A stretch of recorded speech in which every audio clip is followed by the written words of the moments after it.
Sim! Deixa eu só, tô gravando aqui a aula, tá? Eu lembro sim, que eu sempre quando eu termino o capítulo, pelo menos nessas aulas online, eu tenho feito isso. Termino o capítulo, eu já passo os exercícios do capítulo, tá bom?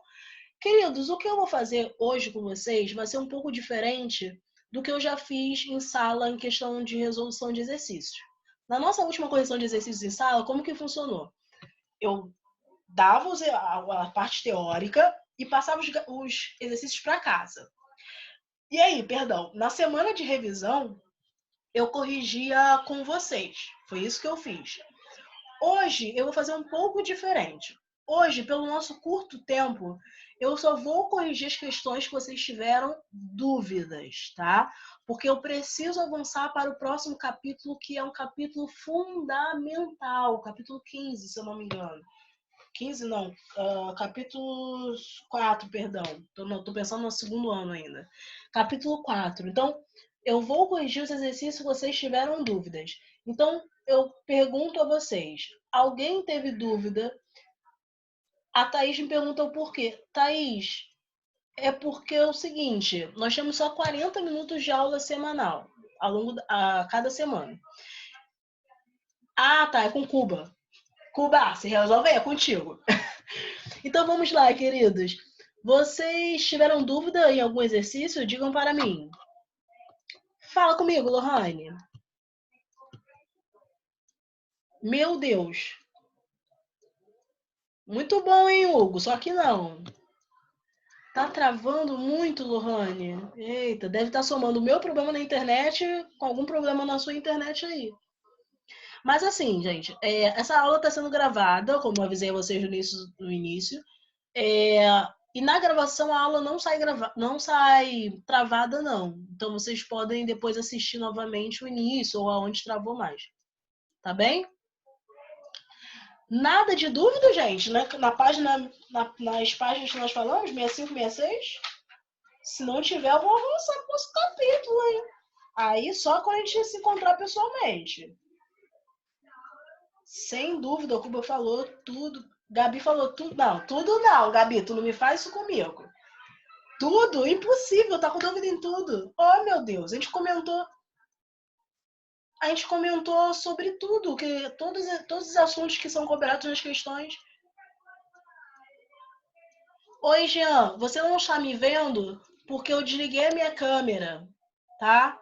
E eu desliguei minha câmera porque minha internet está muito ruim. Só por causa disso. Tá bem? Foi por causa disso.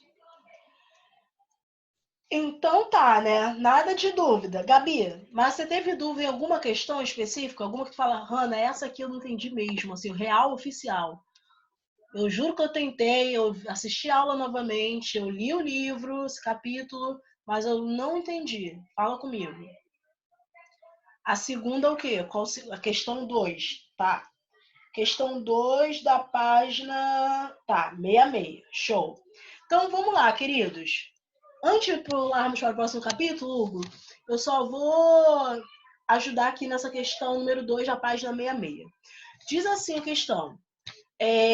Reveja o ranking do IDH, PNUD, na página 63 e responda. Deixa eu só dar uma olhadinha aqui. Página 63. O gráfico ou melhor, a tabela, né, de IDH. Show, já está dividido, né? Os países que têm IDH muito alto, IDH médio e IDH baixo. Diz o seguinte, posso sim, Natália, posso sim.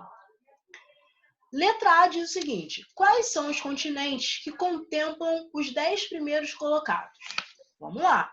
Na página 63, nessa tabela cujo título é Muito Alto Desenvolvimento Humano, ele quer que nós venhamos identificar de qual continente ou a qual continente, né, pertencem esses 10 primeiros colocados. Então vamos por parte. Nós temos representantes aqui da Oceania, aqui com a Austrália e Nova Zelândia. Nós temos representantes da América, Estados Unidos. Nós temos também Canadá, né? Estava ignorando o Canadá. E o restante, tudo Europa, tá? Então, basicamente, os maiores IDHs se concentram principalmente Europa, Oceania e América. Então, eu estou corrigindo, para quem chegou agora, página 66, questão 2, letra A. Quais são os continentes que contemplam os 10 primeiros colocados? Resposta: Europa. Para quem está copiando aí, Europa, Oceania e América. Show de? Para quem está meio perdido ainda, eu só estou corrigindo as questões que vocês tiveram dúvidas. Por isso que eu pedi para vocês fazerem em casa, tá? Letra B diz assim: qual o único continente que não apresenta países entre os 10 primeiros colocados no seu entendimento? Ou melhor, entre os 10 primeiros colocados. Aí ele continua dizendo: no seu entendimento, qual é a razão para isso? Então, na verdade, essa questão está um tanto quanto equivocada. Posso sim, Maria? Maria pediu para esperar um pouquinho. Espero. Vou repetir, Maria, o que eu tinha falado. Resposta letra A, Europa, Oceania e América. Essa é a resposta da A, tá bom? A letra B, eu só li o enunciado. É agora que eu vou comentar sobre a resposta e depois eu dito. Quando ele pergunta qual o único continente que não apresenta países entre os 10 primeiros colocados, imediatamente você lembra de África, né? Aqui não tem África do Sul, aqui não tem Nigéria, aqui não tem nenhum Congo, não tem nenhum país africano. Então, a resposta, África. Show, Maria. Então, letra B, África. E aí ele segue perguntando o seguinte: no seu entendimento, qual a razão disto, melhor dizendo? Por que não temos África? Alguém gostaria de me responder? Alguém que fez essa questão? Ou que não fez, mas gostaria de responder agora? Se alguém gostaria de responder, pode abrir o seu microfone e fala comigo. Fala, Cuba. Porque os países da África, a maioria deles são pobres, muito pobres e cheios de problemas. Perfeito, Cuba. Eu vou aprofundar um pouco o que você falou, tá? Eu lembro que na aula passada eu comentei com vocês sobre a chamada Nova DIT. Lembram disso? A nova Divisão Internacional do Trabalho? Se vocês não lembram, assistam lá na aula passada, tá? Na gravação, porque eu comentei e expliquei com vocês como funciona detalhe por detalhe a nova DIT. Resumo da história é: quando eu falo que nós estamos vivendo atualmente o momento da nova DIT, ou seja, desde lá do final da Guerra Fria, que foi no início da década de 90, nós temos uma nova reorganização produtiva do mundo, com os países desenvolvidos fornecendo tecnologias e também fornecendo empréstimos, e os países subdesenvolvidos fornecendo matérias-primas, mão de obra barata, tá?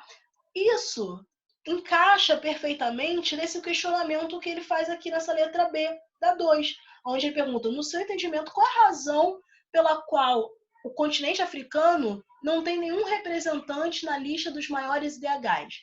Porque desde muito tempo, né, desde lá, antes mesmo do neocolonialismo do século XIX, o continente africano ele vem sendo muito e muito explorado. E essa exploração se acentuou com essa nova DIT. Por isso, nós não temos representantes do continente africano na lista dos maiores IDHs. Tá bem? Então, eu usei o que o Cuba falou e aprofundei um pouco, destacando essa questão da nova DIT que nós tínhamos comentado na aula passada. Então, eu vou ditar para quem não fez. Não deveria fazer isso não, tá? Vocês sabem que eu não gosto de ditar resposta. Mas vamos lá. Então, quando ele pergunta, no seu entendimento, qual a razão disso? Acredito que você já tenha escrito aí África, ponto. O continente africano, tô ditando, tá? África, ponto. O continente africano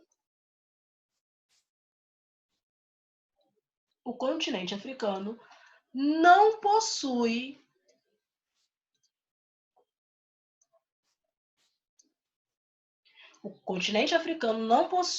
nenhum representante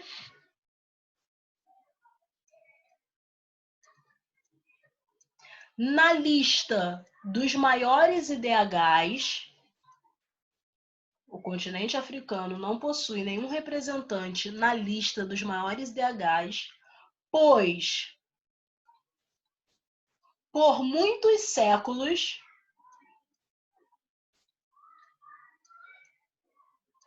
vírgula, antes mesmo do neocolonialismo, então por muitos séculos, vírgula, antes mesmo do neocolonialismo,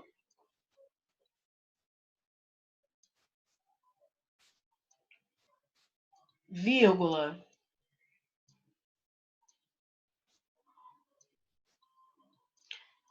foi explorado. Aí, se você quiser colocar essa questão final que eu falei, e ainda nesse final, ainda com essa nova DIT, essa exploração foi ainda mais acentuada, tá? É isso. Esse é o contexto dessa letra B. Foi, Gabi, diga para mim. Enquanto você me diz aqui se está tudo bem, se foi respondida a sua dúvida, eu vejo aqui a dúvida da Nath. Só um minutinho, Nath, que eu perdi aqui a questão que você tinha me pedido. Questão 5 dessa página também. Show. Então tá, Gabi, isso que foi. A questão 5 que a Nath me pediu diz assim: explica a diferença entre os conceitos de PIB e IDH. Inclua o caso do Brasil. Bom, tanto o PIB quanto o IDH são dados estatísticos que medem,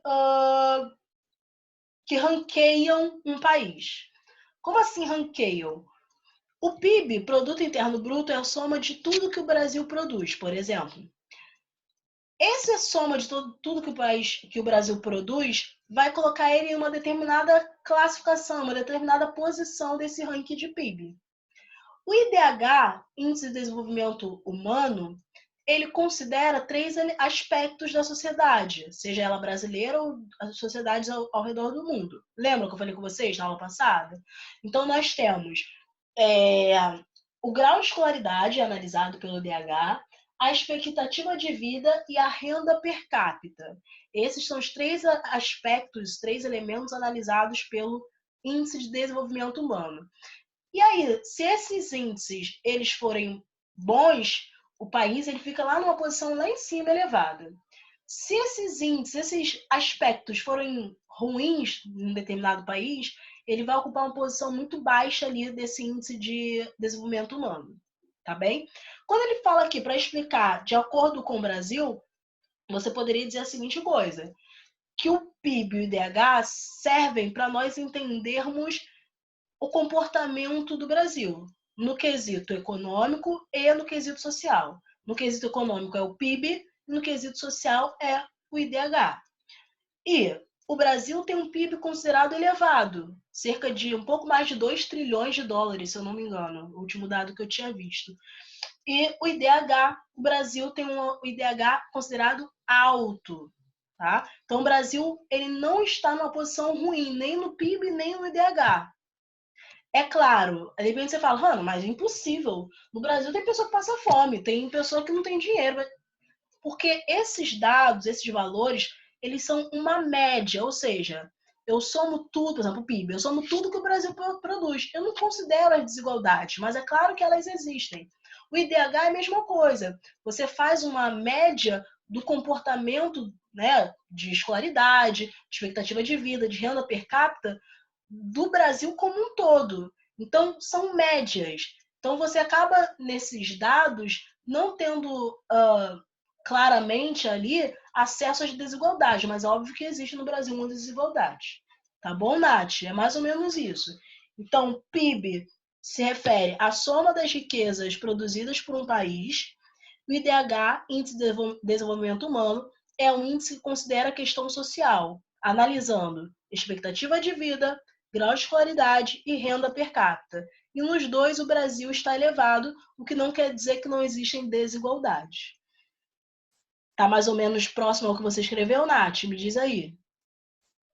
Ou tá muito diferente, ou comenta aqui comigo que aí Sim? Show. Tranquilo. Meus amores, eu só não vou ditar essa 5, perdão, para a gente não demorar tanto. Mas o contexto, o entendimento da questão é basicamente isso. Tá bem?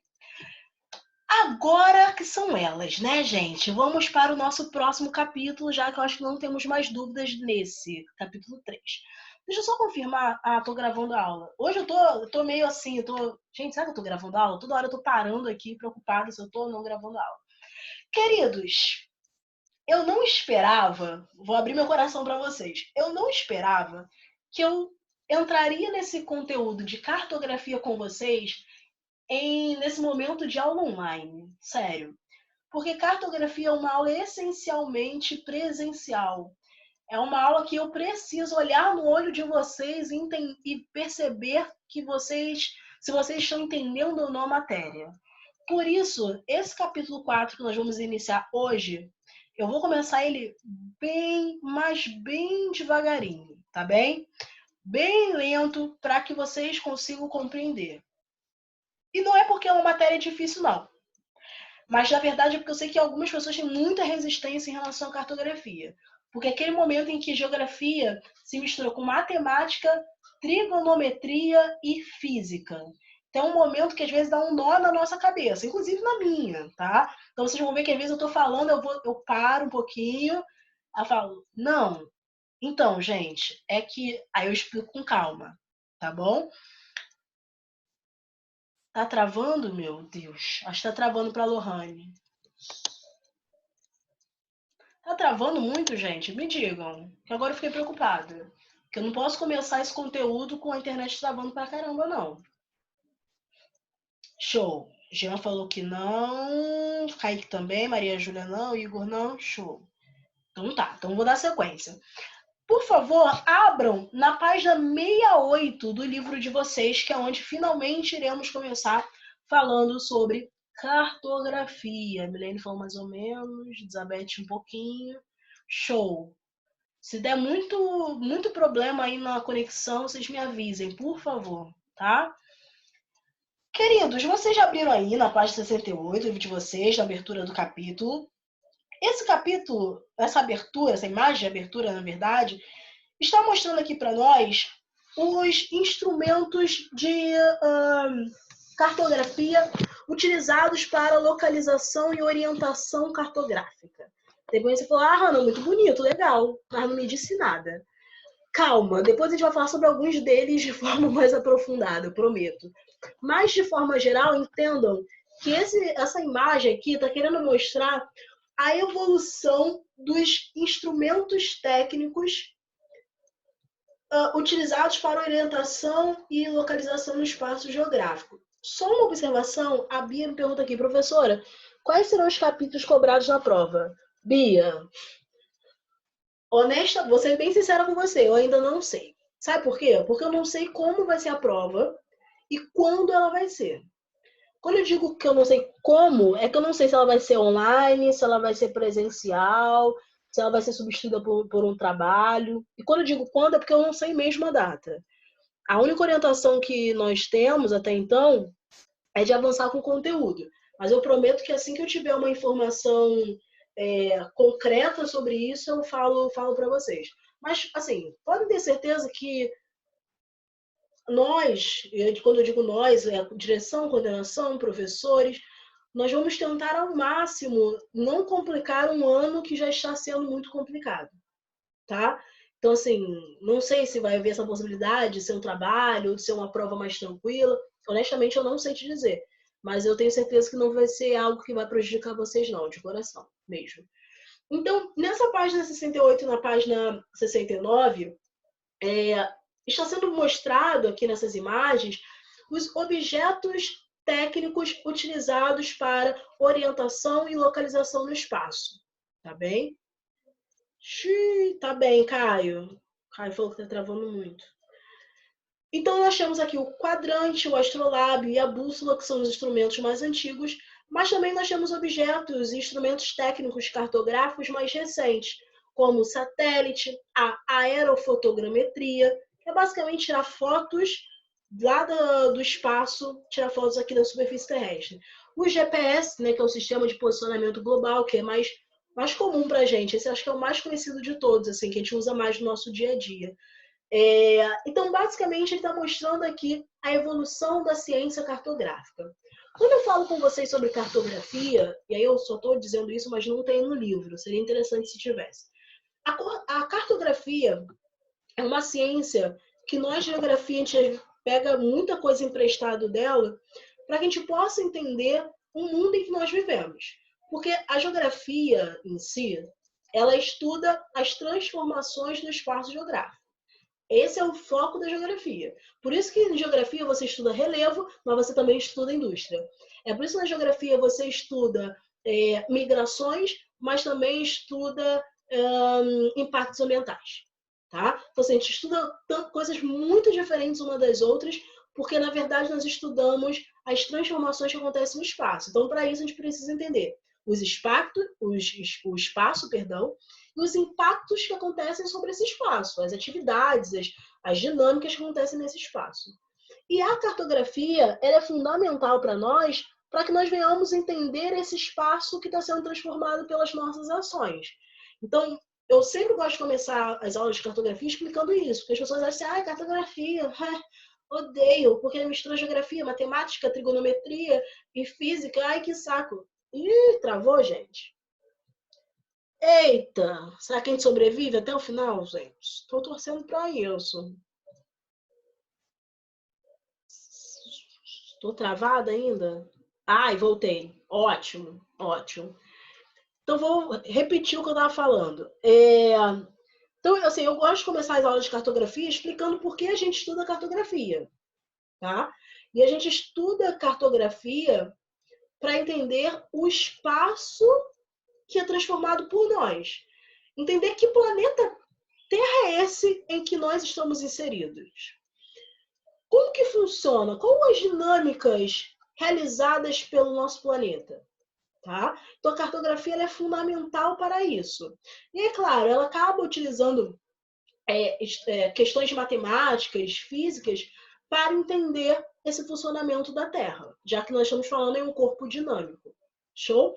Então, na página 70, pulando a minha página, eita, tá travando muito, gente?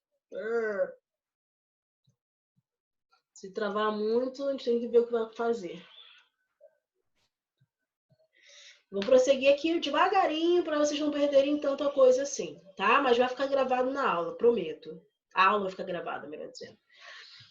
Então, na página 70, tem um panorama inicial da localização do nosso planeta dentro do que nós conhecemos como universo. Isso vocês já ouviram, já estudaram lá no 6º ano, tá bem? O nosso planeta, Terra, ele faz parte de sistemas muito maiores do que ele. Tá? E quando eu digo sistemas, eu estou falando principalmente o universo e a galáxia.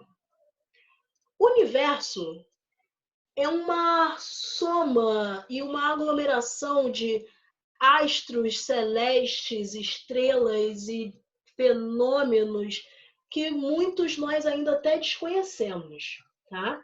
É uma parte da história, é uma parte que a gente ainda não conhece muito bem. Mas a gente está a caminho de conhecer. Dentro do universo, existem diversas galáxias. Tá? E aí, o que é galáxia? Galáxia, basicamente, é um aglomerado de várias estrelas e alguns objetos astronômicos.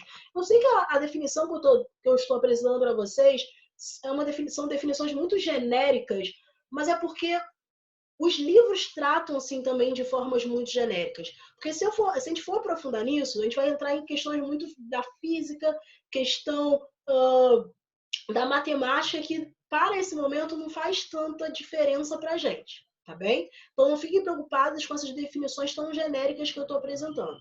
Quando for uma definição que é fundamental você entender, eu falo, gente, se liga nisso aqui, tá? Então, podem ficar tranquilos. Então, dentro do universo, nós temos diversas galáxias.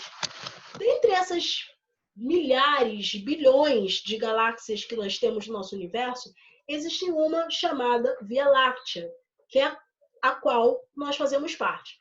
toda galáxia tem uma estrela dominante, perdão. Estrela não é aquele desenho de 5 pontas que você fazia quando era criança e pintava de azul, não. Ou melhor, não é só isso. Na cartografia, né, nos estudos do espaço, nós entendemos como estrela todo o corpo que é capaz de produzir e emitir luz própria, tá? Então, estrela, olha, lembra que eu falei que eu ia destacar para vocês como uma definição fosse importante. Definição de estrela é muito importante. Estrela é todo o corpo celeste capaz de produzir e emitir luz própria. Produzir é que ele próprio consegue elaborar a sua luz. E ele emite é porque ele torna essa luz visível para nós, por exemplo, seres humanos. Tá bem? Então, as estrelas, como eu falei, que você desenhava quando era criança, pintava bonitinha de azul no céu, é uma estrela, como o próprio nome diz. Mas o Sol também é uma estrela. Por que o Sol é considerado uma estrela? Porque ele produz e emite luz própria. Tá bom? Então, toda galáxia tem uma estrela dominante. No caso da nossa galáxia, a Via Láctea, a nossa estrela dominante é o Sol. Porque ele tem massa, peso, muito maior do que todos os planetas juntos. Por exemplo, nós temos 8 planetas. Tá? E ele consegue liberar muita luz. Muita luz. Tá? E essa luz é fundamental para a nossa sobrevivência, nós seres humanos. Depois, em algum momento, eu posso voltar a comentar isso com vocês.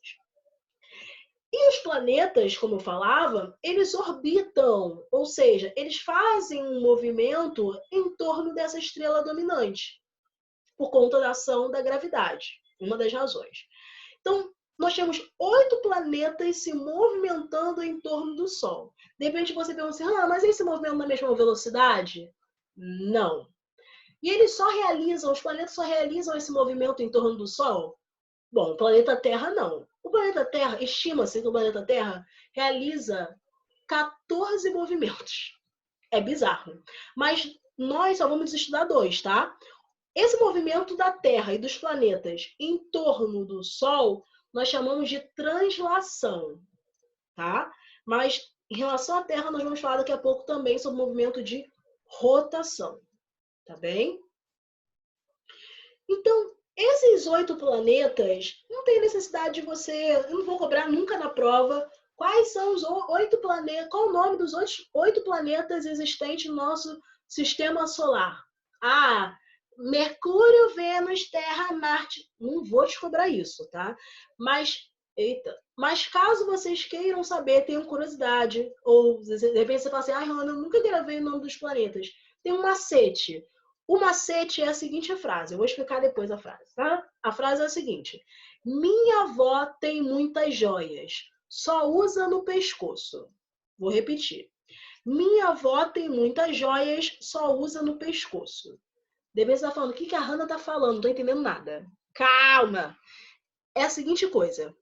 Cada letra inicial de cada palavra que faz parte dessa frase que eu acabei de dizer representa a inicial de um planeta. Acompanhem comigo. Mais uma vez a frase. Minha avó tem muitas joias, só usa no pescoço. O M do minha representa Mercúrio. O V do vó representa Vênus. O T do tem representa Terra. O M do muitas representa Marte.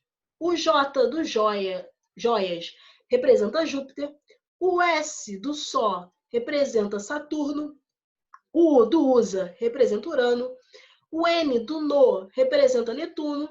E o P do pescoço representa Plutão.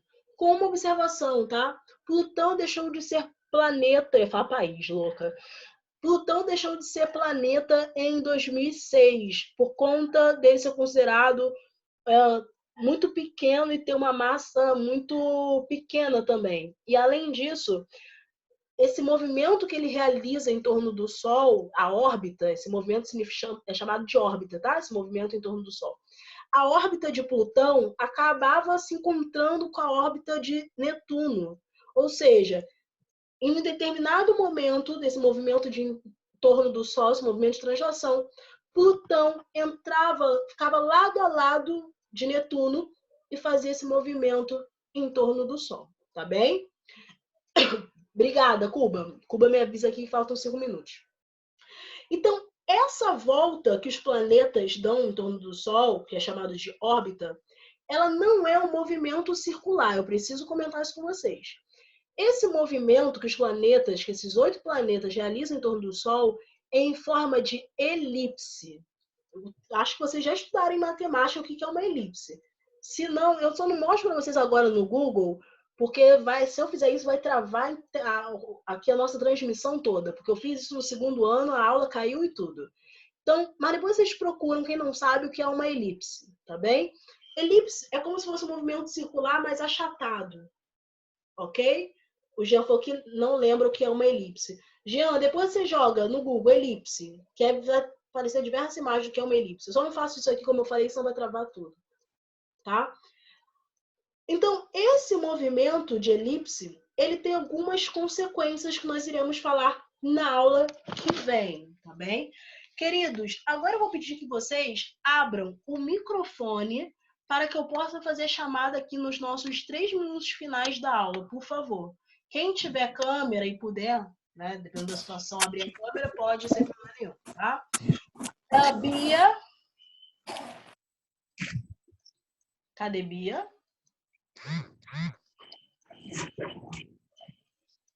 Breno. Aqui, professora. Presente. Show, Bia. Bia, Breno. Elizabeth. Eu. Show. Davi. Eu, presente. Os 2 Davi estão aí?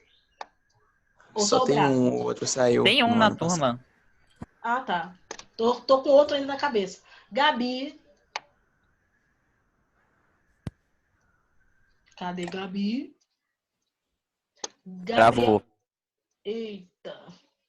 Ah!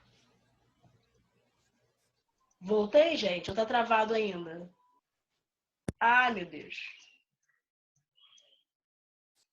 Tá travado? Eita. Oi, oi, oi. Conseguem me ouvir?